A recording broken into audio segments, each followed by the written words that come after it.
about the conventional power generation sources. Most of that stems from the fossil fuels, essentially solar energy concentrated and stored over millions of years. Now, it is available to mankind, but as we have already seen that will be exhausted in a very short span of time. For example, 80% of the petroleum resource will be exhausted in a matter of 60 years only. So, this way we can see that the fossil fuels are close to exhaustion and we need to turn to the non renewable the renewable sources. Renewable means the ones that do not exhaust, like the solar energy, like the tidal energy, like the geothermal energy. I mean, if you talk in terms of the absolute meaning, obviously solar energy is exhaustible, but in a matter of something like another 10 billion years. So, it is obviously too long in human time scale. Similarly, geothermal energy is also a finite resource, you might argue, but it is also finite in this in a sense of mathematical finiteness, but for comparison with the human time scale, that is obviously infinite. So, these are the renewable sources of energy. So, you have the non renewable sources of energy, the fossil fuels and the renewable sources of energy. So, now we will take the renewable sources of energy. So, renewable sources.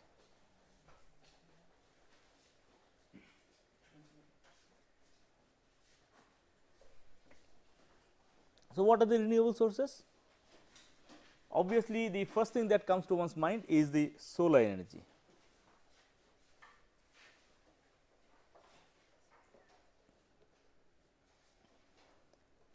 Solar energy can be used both as heat, also as a direct conversion to electrical energy through photovoltaic means, and we will treat both. So, solar thermal and solar photovoltaic.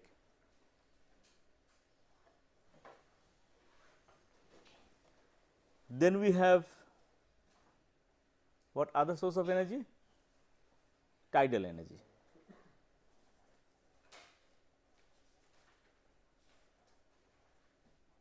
Then you have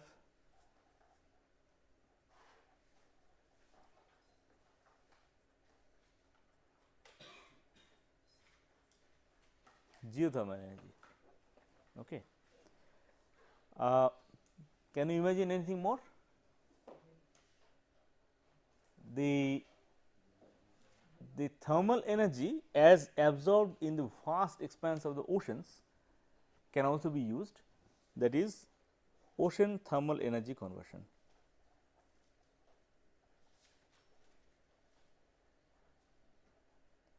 That is of course solar energy, but nevertheless available in a specific form, thermal.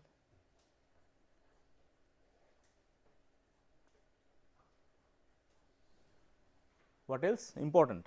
Wind energy.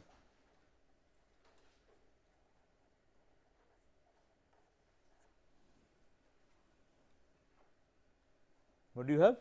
What more do you have? Can you think of anything else? Well, there are also energy in the waves.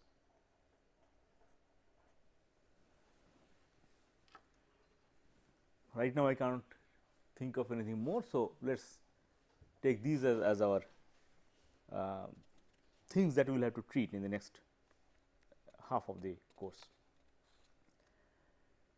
So, solar energy, that is what we start with, solar thermal in fact, and we will go to solar photovoltaic, then we will treat tidal energy, then we will treat wind energy, then we will go to the others, because these are solar energy, both thermal form as well as photovoltaic are now commercially used, viable and economically competitive. Wind energy is so commercially used, viable, economically competitive. Right now, India has something like 3000 megawatts of wind power capacity. So, it is already big. Tidal energy in India does have a few good spots where tidal energy can be used. So, these are the things that we should concentrate on, and then geothermal, wave, ocean thermal will treat, but somewhat cursorily. Okay. So, now we come to solar thermal energy.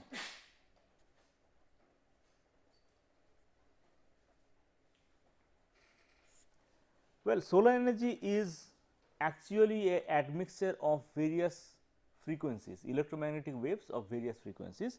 A portion of that is visible in a visible range, and you also have the infrared radiation, which is directly heat.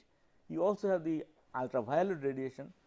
So, all that put together is the solar energy that is available. And there are, as I told you, two ways of utilizing that, either converting the whole energy into heat or using a part of that directly to produce electrical energy. So, we will first consider the ways of converting into heat. Now, suppose you have got a plate on which the solar energy falls. Obviously, as per common experience, the plate will be heated up. Okay. But then that is very primitive, and intelligent people should always think of how to maximize this. So, how to maximize the conversion of all those frequencies which are not really heat energy, heat waves, heat is only the infrared part of it, into heat. How to convert and how to make that conversion most efficient? Can you tell? Well, what does the conversion depend on? Suppose it is a white plate and it is a black plate. Which one will convert more? Obviously, the black plate, right. What is the difference? It is that the white plate reflects most of the visible range, while the black plate will absorb all the visible range. So, since much of the energy is in the visible range, so you get a larger amount of energy absorption. So, first thing is that it should be black. Second, what is the material? What should be the material which is used as the absorbing plate? Now, it could be wood, blacken it, still it is black. It could be iron, steel. So, what should be the criterion of choice? Wood is wood good for this purpose? No, why not? It is non-conducting. It is a bad conductor, and ultimately this heat that is absorbed has to be given out to something. Okay. So, it has to be a good conductor of heat. Naturally, intuition tells you that it should be metal. What metal? Which metal is a good conductor of heat? There are silver. My goodness, you make silks. People still, people will take the whole solar collector and run away if you make them in silver. So, what can you make them with? The next good one, copper. Yes. So, copper is the next good one. So, you should use copper. So, normally these are made of copper then. So, you have to have a blackened copper plate as the absorber, and there has to be something to take away the heat, something to be heated. Now, what would you like to heat? Water, air. So, then naturally there are two types of collectors really, the air heaters and the water heaters. Now, what do you need the air heaters for? Normally, in the kind of industrial plants where you need drying, there air heaters are very useful because you can heat up the air and use that for the drying process. There is a large number of industrial processes that need drying, and also hot water is needed both in domestic situations as well as industrial situations. So, there are two. Let us first consider the water heaters. So, naturally water has to be in contact with this plate. Some way it has to take away the heat from the plate. How? What is the nicest way of doing that? How to put the water? You will just pour a bucket of water on it. No, obviously not. So, there has to be some nice way, engineering wise nice way to take away the heat. A nice way is, imagine that if the plate is okay, let me put the plate as a two dimensional structure, so that you can feel what I am talking about. And then if you have tubes running through like so,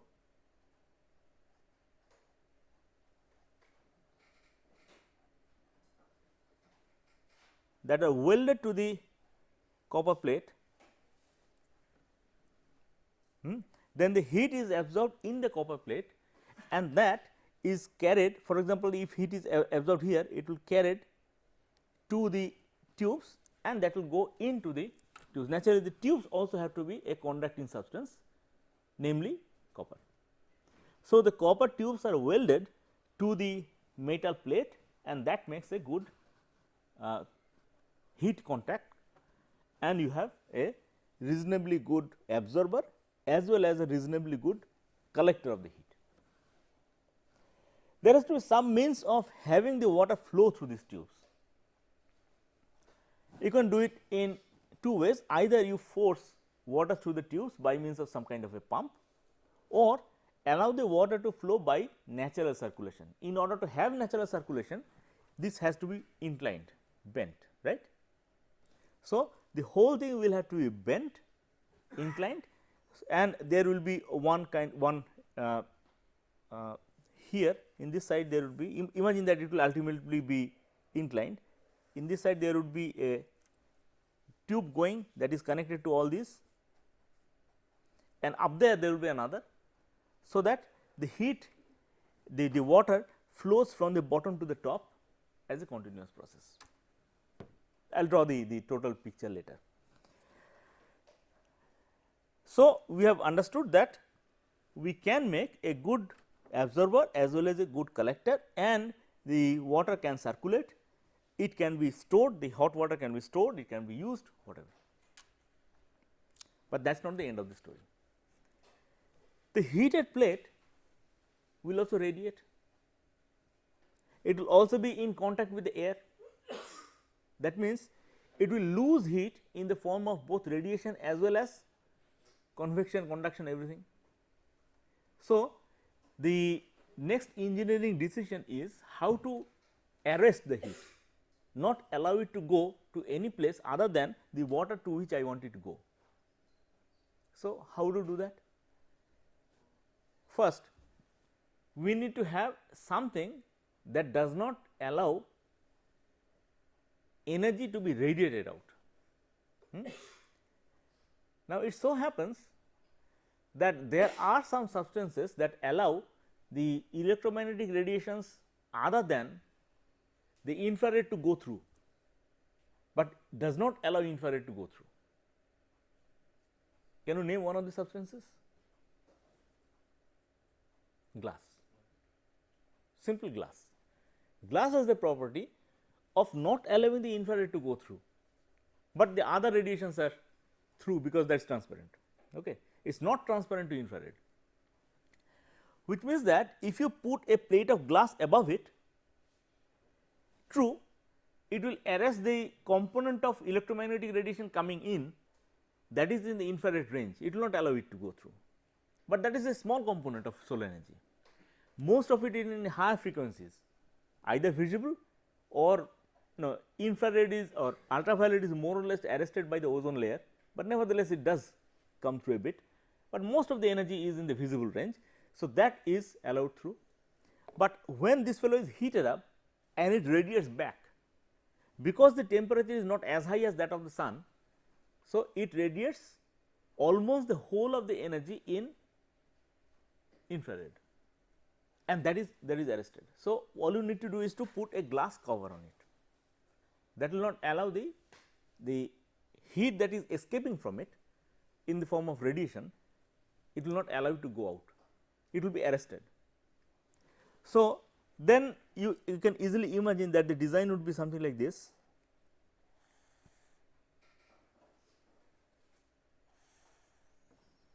And there would be a glass cover. Can you see? This is the side stuff,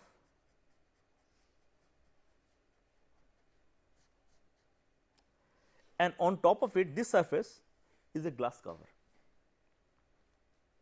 As a result of which the let me draw it like this. Here you have the metal plate and here is the glass cover. The amount of energy that comes through in form of the visible radiation goes through. The amount of radiation that is in the form of the infrared is reflected out, but this amount is very small. What this fellow reflects, this fellow emits out is almost entirely IR. So, that is reflected back. As a result, the heat is trapped in this part. Heat is trapped in this part. Now, let us come to the question of conduction and convection. Air is a very bad conductor. So, we are not really all that worried about the conduction part. But convection, obviously the amount of air that will come in contact with the bottom plate, that will heat up, that will go up. So, a convection current will set, but then that does not, if this top plate were not there, that would be going out. But here, because of the top plate, because the whole thing is encased,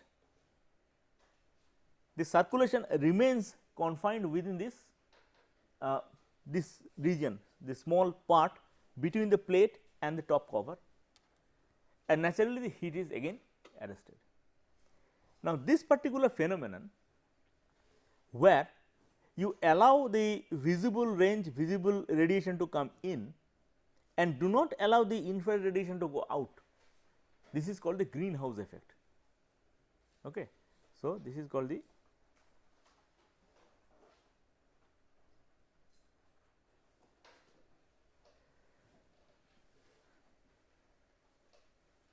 probably we had talked about the greenhouse effect while talking about the environment, right?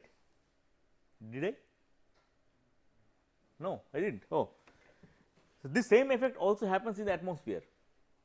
The same effect also happens in the atmosphere. So, the solar energy from the sun is again mostly high frequency energy, energy in the range of the visible as well as ultraviolet, and that comes into the earth, that heats up the surface of the earth, and that what goes out is infrared, because it is heated up, and the frequency at which the emission is done depends on the temperature of the emitting surface, and in case of the earth that is moderately heated. So, that will radiate out the energy in form of the infrared. Now, in order for the temperature of the planet to remain constant, the incoming energy must be equal to the outgoing energy. Now, if the atmosphere of the earth contains many of the gases that does not allow infrared to go out, then the heat will be trapped. That is exactly what is happening in the atmosphere today. That is what the problem of global warming is. But at the same time, if you look at the planet Venus, you know what actually happens. In Venus, the atmosphere is about 98% carbon dioxide, that is the greenhouse gas. As a result, all the energy that comes in cannot go out, the energy is trapped. As a result, the planet, even though the distance from the earth is not very large, it is almost like a hellhole. It's the temperature of the surface is something that will melt even lead. That has happened not because it is its proximity to the sun, it has happened because of the greenhouse effect. So, the earth is also sort of moving in that direction, because you can see the climatic changes that is taking place. So, that is not the topic of discussion today. We are discussing this particular effect, greenhouse effect, which we productively use in case of these collectors. Now, we have now come to see a particular kind of design of the collector. The plate is flat and therefore, it is called flat plate collector. We are not concentrating the solar energy. So, it is called a non concentrating collector. There are also concentrating collectors, I will come to that later. But this is the most economic design that we have, which is you must have seen at the top of the hotels and other places. I do not know whether these are in your hostels, because when I was a student, my hostel had one. So, people say that it gives hot water in summer and cold water in winter, but nevertheless, it did give reasonably good warm water during the winter season. So, how will the whole thing look like? It will look like, firstly, it has to be inclined. It has to be inclined. So, let me draw it this way.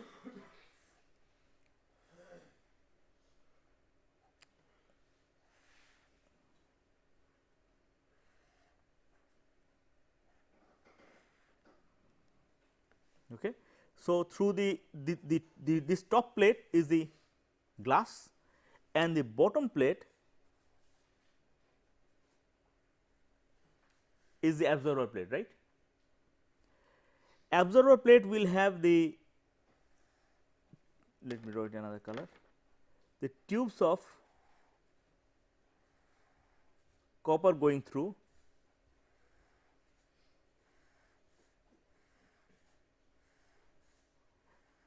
there would be many more of course, but I am drawing for the sake of simplicity only 4. Now, these will be attached to a cylinder in this part, and there also there would be another cylindrical storage device.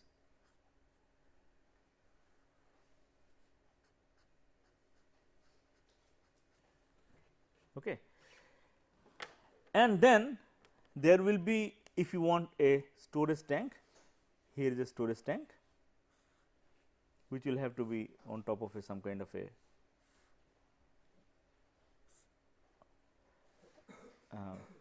it has to be elevated. From here, water will have to be put in like this,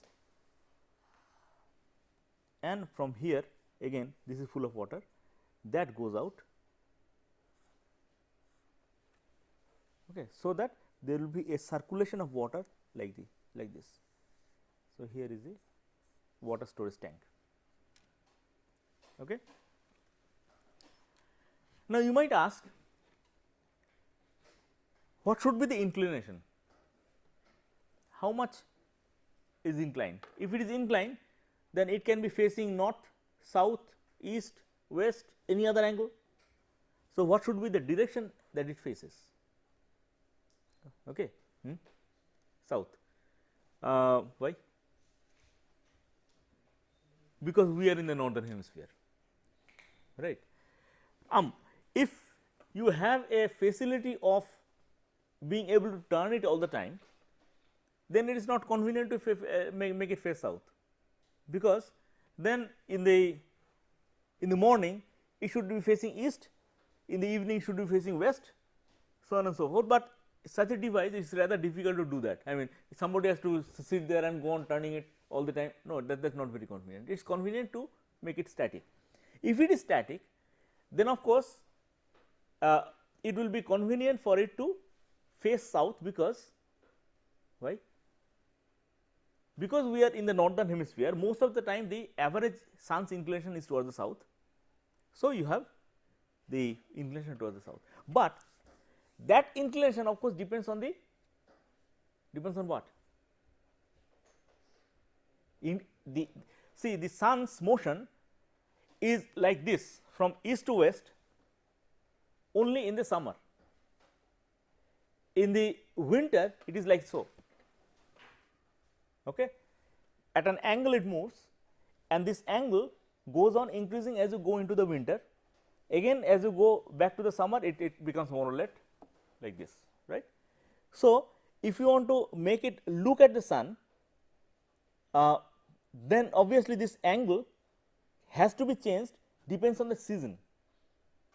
So, supposing you have a facility of changing the inclination once a month, then obviously you would make it more or less horizontal during the summer months, and during the winter months it should be facing rather much to the south.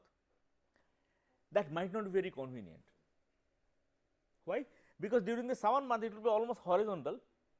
How do the natural circulation take place then? It will not happen, right. So, normally what is done is it is made static. If it is static, then obviously you have to make it inclined at an angle where it will absorb the maximum amount of energy over the whole year, even though the sun's average angle is going up and down. Then what should be the angle? What does your school day geography lessons tell you? Nahi bhai, it will be exactly the angle of the latitude. It will be exactly the angle of the latitude, okay, latitude angle. So, for us it is something like 22 degrees. So, if it is in Kharagpur, it has to be inclined at 22 degrees, that is it. Okay. So, this angle, so that should be latitude angle.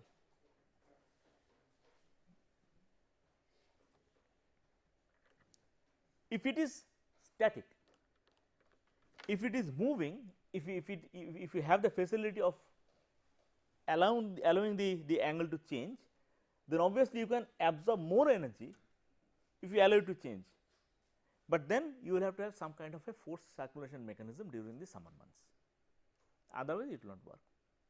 There are situations in which you do not need this hot water in the summer.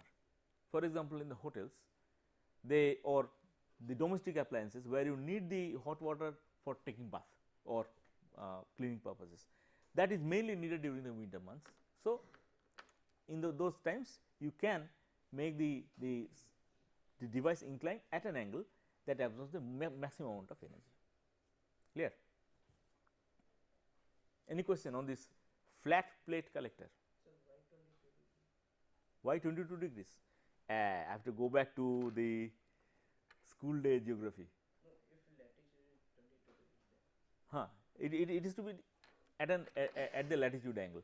Sometimes it is sun, suppose it is inclined at that angle. Sometimes the sun goes like this during the summer. During the winter it goes further down. So, there is the average angle. Now, that angle is the latitude angle, but why it is the latitude angle, that proof you must have come through in the school days. That is why I did not want to do it all over again. Okay. So, you have the idea of the solar flat plate collector. Let me tell you that the solar flat plate collector is commercially produced in India. There are many companies that produce these things. In the for the purpose domestic water heating, this is very good. You avoid using the electrical current during the winter months when you really need the hot water, especially in the cold region in India. For example, in the Himalayas, the places that are close to Himalayas, this is very good because there you have a lot of sunshine. Even though it is cold, the cold is because it is elevated, but you have the same amount of sunshine, and therefore, these are very useful. A quick detour from here will let you understand how to make a solar air heater. In case of air heater, obviously, one major problem is there. Air is a very bad conductor of heat. If air is a very bad conductor of heat, the rate at which it takes the heat away from the collector will be bad, but still you want the heat to be transferred. So, what has to be done? You somehow have to increase the area of interaction between the collector and the air.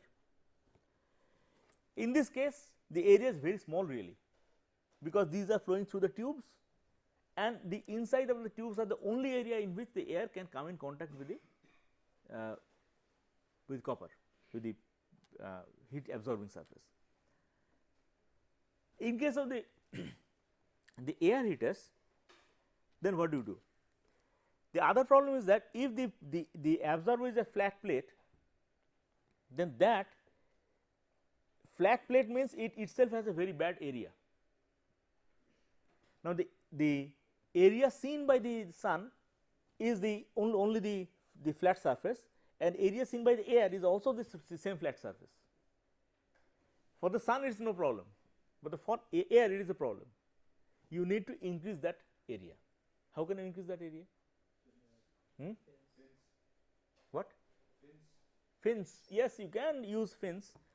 So, you would imagine it something like this, that you have got a plate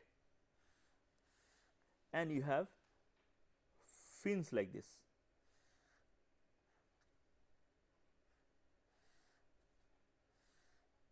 This is what you mean? Yes, you can do that. So, the fins are welded to the absorbing plate and the air circulates through. Air does not have natural circulation much. So, air has to be forced through. That means, there has to be air blower that allows the air to circulate. But here also the amount of area that you have, though you have increased, is not really terribly high. Okay. How can you further increase? Well, there is a very simple way of doing that. There is no reason why you need a flat plate as an absorbing plate. Okay. Anything that is made of copper and that is seen by the sun will absorb the energy. So, instead of this, one simple mechanism is to put iron filings. In lathe machines, wherever you have they use lathe, there is a lot of iron filings that come out. Just blacken it and put it here, sprinkle that. What happens? That itself becomes the absorbing surface then, and since it has a large surface area, very large surface area is exposed to the air. So, you have a fluffy thing, metal, the whole place is covered with that kind of thing, and air goes through that material. As a result, the heat transfer is good, but then also the air faces resistance because it is no longer a very smooth surface. So, naturally, you have to have a good blower to blow it in, but that is what is found to be most suitable form of doing things. So, in this case, you will have the design something like this. You have the casing anyway, you have to have the casing, you have to have the top glass plate, but here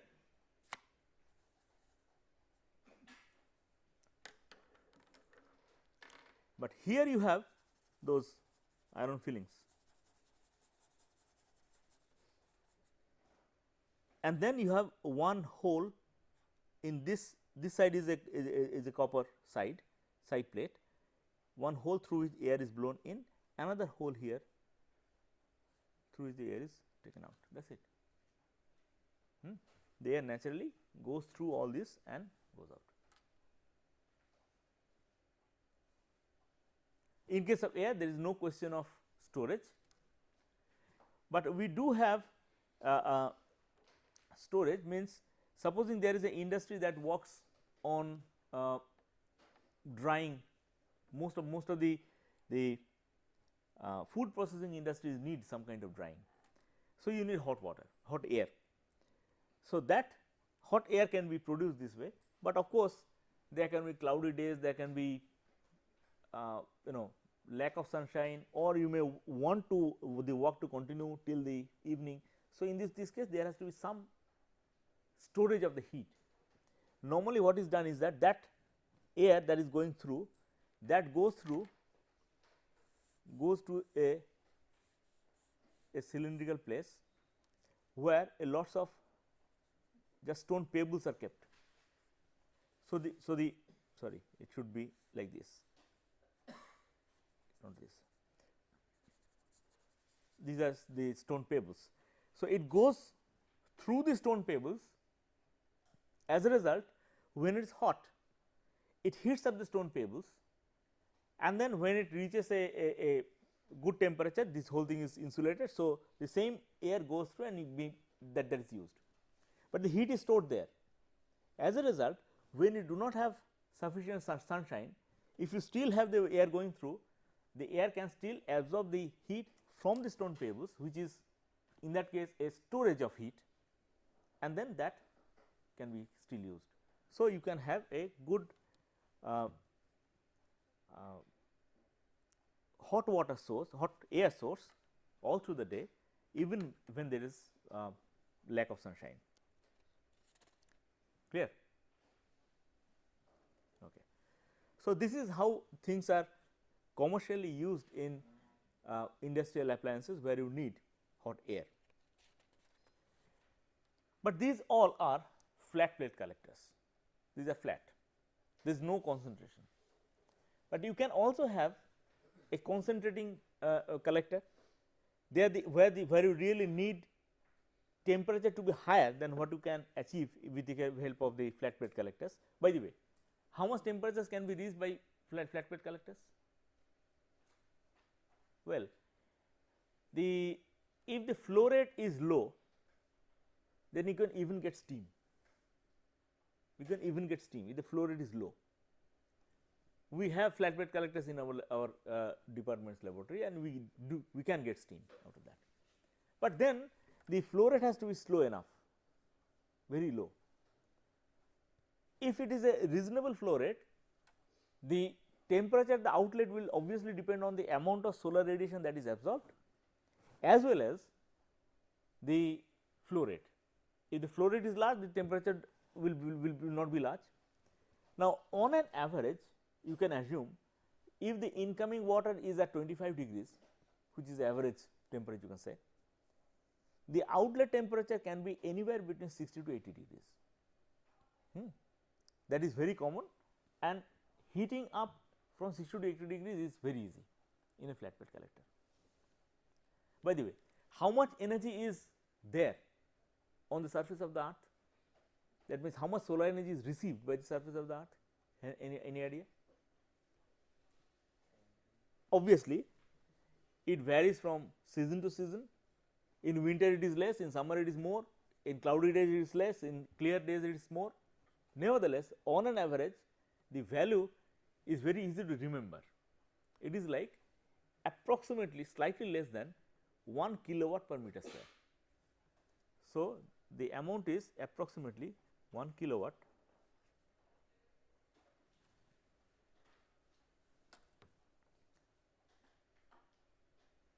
So, 1 kilowatt means the domestic electric heaters mostly are 1 kilowatt heaters. You have seen those 1 kilowatt heaters, and over a meter square area the same amount of energy is really received, and depending on the efficiency of the thing you can obtain that amount of heat from it. So, this is generally called 1 sun.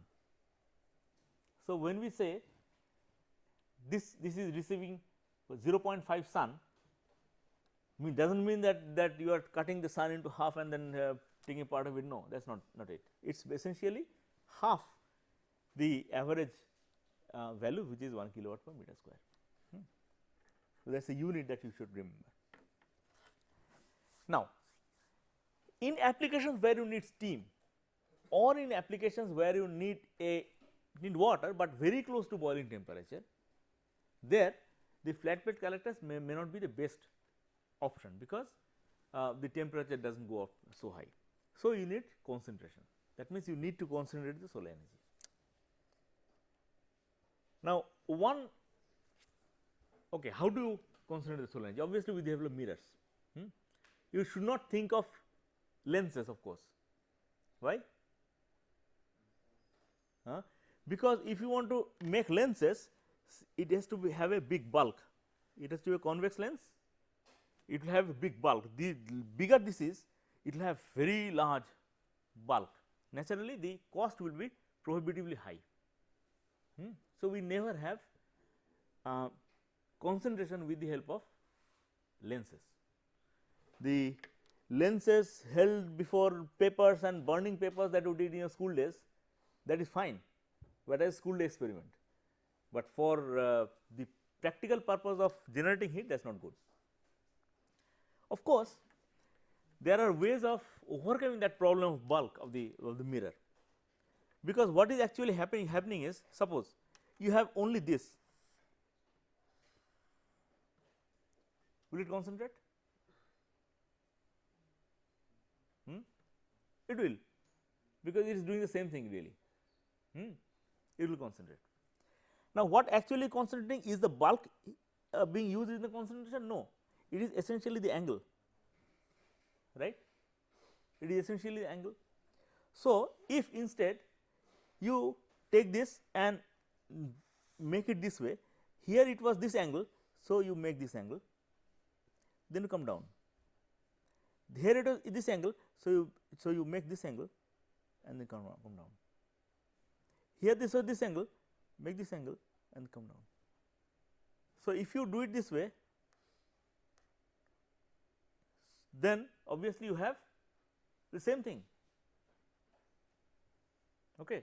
Only in these small parts it will not be the spherical structure that you had here, instead you will have a straight structure. Naturally, in this case it was concentrating onto a point, in this case it will concentrate onto some area, all right, but nevertheless it will do the same thing, right. Now, this lens is called the Fresnel lens. Notice that the S is silent, it is called the Fresnel lens. You must have seen these lenses in the overhead projectors. Have you seen that? In the overhead projectors, transparency projectors, the top glass is essentially a Fresnel lens that does the concentration. So, if you look at it carefully, if you next time you go to a seminar room, you take a look at that lens carefully, you will find that that is a Fresnel lens. But then Fresnel lenses are also rather difficult to manufacture in large areas. So, in relatively smaller sizes Fresnel lenses can be used, but normally concentrating collectors are done by reflecting means, no refraction. In this case it was doing it by refraction. Refraction is not economically viable, even though Fresnel lenses are better economically than the bigger lenses, but they are finally not economically viable. So, you have to have some kind of a reflecting surface, and supposing the solar energy is coming this way and I want to reflect it onto here, what kind of reflecting surface do I need?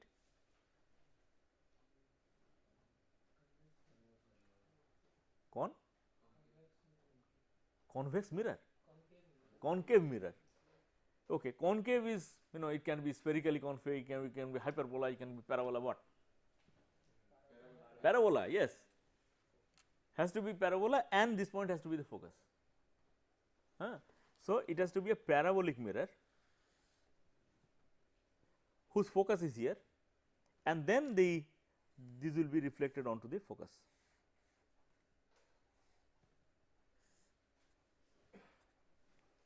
Okay. So, you might imagine that since this is a 3-dimensional structure, though I am drawing on a sheet of paper, it is actually coming over a 3D region. So, this will have to be a kind of trough, right, bowl, which is shaped in a parabolic shape, and the inside has to be reflecting surface.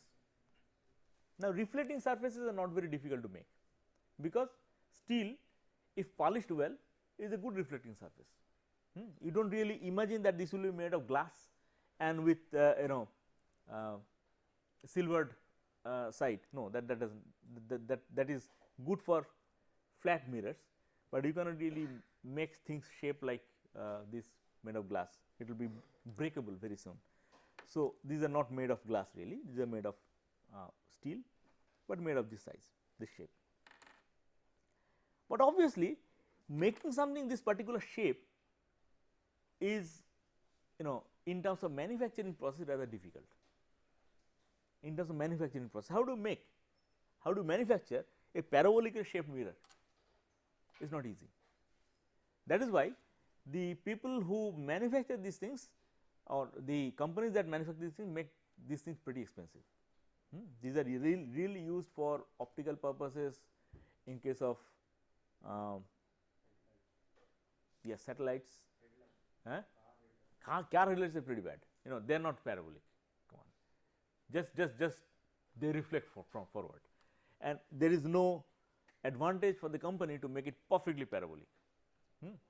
So, it is not perfectly parabolic, it is more or less parabolic, but it is small area. But here we are talking about big areas. Obviously, you cannot use it that way. The other problem is that in this case you have to have something that was not necessary for the flat plate collector, that is tracking. You need to track the sun. Okay. You need to track the sun. So, what does it mean? You have to, if the sun moves, you have to always move the whole mirror, otherwise the concentrator will not be at this point. So, at this point I need to talk about two types of concentrators. One is the imaging concentrator,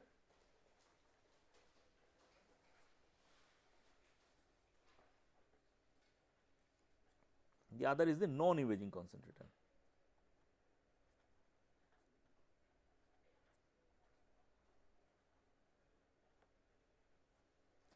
The parabolic concentrator is actually imaging concentrator. So, it actually forms the image of the sun on the focus, not exactly on the focus, it produces the image on the sun on the focus if the solar radiation comes axially. If it does not come axially, it does not form the image on the focus. The image position then moves. Okay. So, there are two ways of tracking then. Either you have to move the whole mirror or you have to move the absorbing material. The absorbing material can also be moved, but nevertheless you have to have tracking. How the tracking is done, I will come to that little later. Just understand at this stage that you need tracking for a imaging concentrator, and the parabolic concentrators are imaging concentrators. And in this case you need 2-axis tracking, right. In this case you need 2-axis tracking because it has to move all the ways. So, both north south as well as east west it has to move, and 2-axis tracking is somewhat expensive. That is why people often do not prefer this kind of devices unless they are going for a very big establishment where the 2-axis tracking also becomes economically meaningful. So, what is the other option? The other option is if you have 1-axis tracking. How can you have 1-axis tracking? By making a linear concentrator. What is a linear concentrator? Supposing you have got the parabolic surface like this, but you do not make it round shaped, rather you make it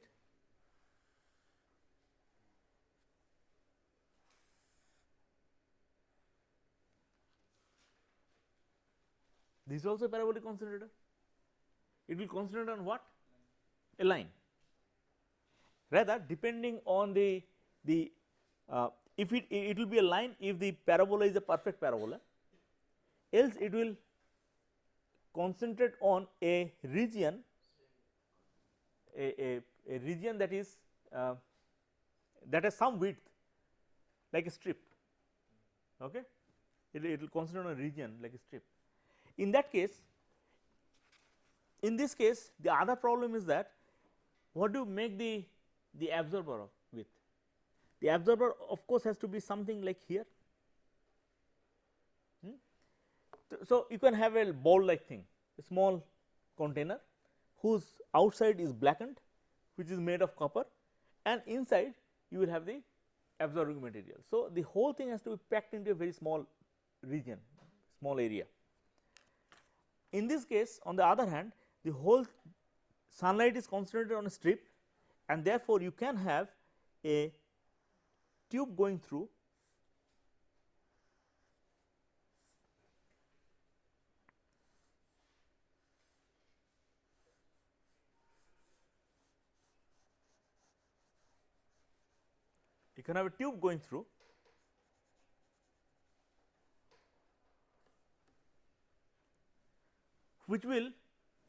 whose diameter should be exactly the width of that strip. Okay. Why does it have the width? Does it need to have a width? Because the surface cannot be exactly made to be a parabola. There will be some deformities due to which there will be some deviations that obviously obtains from the manufacturing process.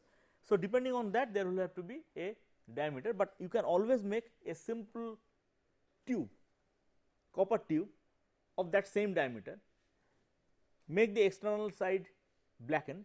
So, that will be the absorber, and the tube itself can carry the water. The tube itself can carry the water. So, here much of the problems are naturally solved. You have a concentrator, you have the absorber, you have the same tube. In case of the flat plate collector, you have to have the absorbing plate and the tube different, they are welded together. In case of this, the linear parabolic concentrator, they are the same thing, but you have to have the glass plate. So, how do you put the glass plate? simply as a glass cover.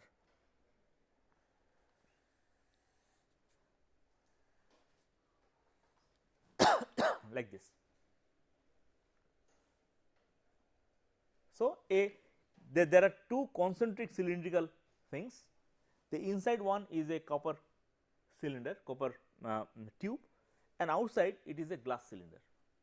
That is it. Rather simple construction. Let us see some pictures on the computer screen. Here is a picture of the flat plate collector, a section of the flat plate collector, and here is the direct irradiance that is coming, insolation that is coming. A part of it is reflected, and a part of it, as the top glass cover is heated up, part of it is lost due to convection. This amount is rather small because the heat is mainly trapped inside, and you have this absorber things, tubes, and finally the amount of heat is absorbed in this plate, in this tubes. So, this is what is finally available as the available heat. Some amount of energy is lost through the convection, some amount of energy is lost through the radiation, but mainly the radiation is trapped inside because of the effect due to the glass cover. Now, let us see another picture where the actual photograph of this kind of a solar thermal collector is shown without the glass cover.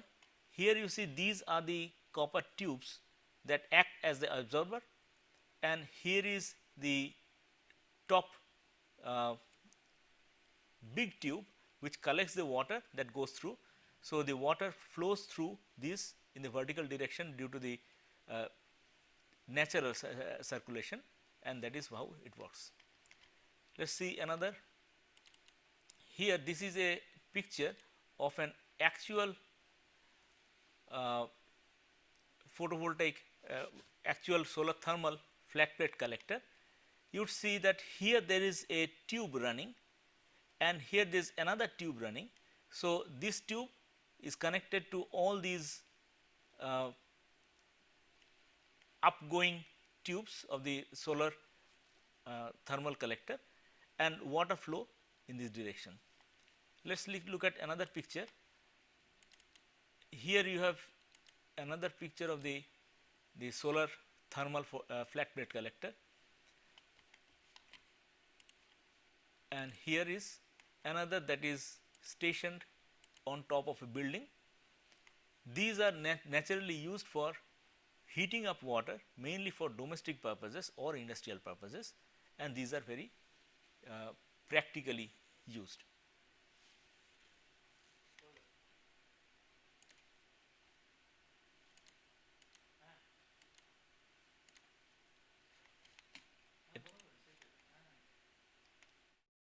Flat plate solar thermal collector. As you can see that here you have the total absorber area. Water is coming in through this pipe, and it is going into the pipe that is at the bottom. Through those relatively thinner pipes, both made of copper, blackened copper. The water is flowing up into the relatively thicker pipe at the top, and from there it is going out. Now it is actually stored in this tank, so that the tank's water slowly gets heated up, and that can be used at any point of time. The tank is insulated at the outside. Now here you can see that this surface, the top surface, is actually glass, that is used for the greenhouse effect that I explained in the class. In the bottom surface you have the copper plate that acts as the absorber, and the copper plate is glued, or it is welded to the vertical pipes that carry water.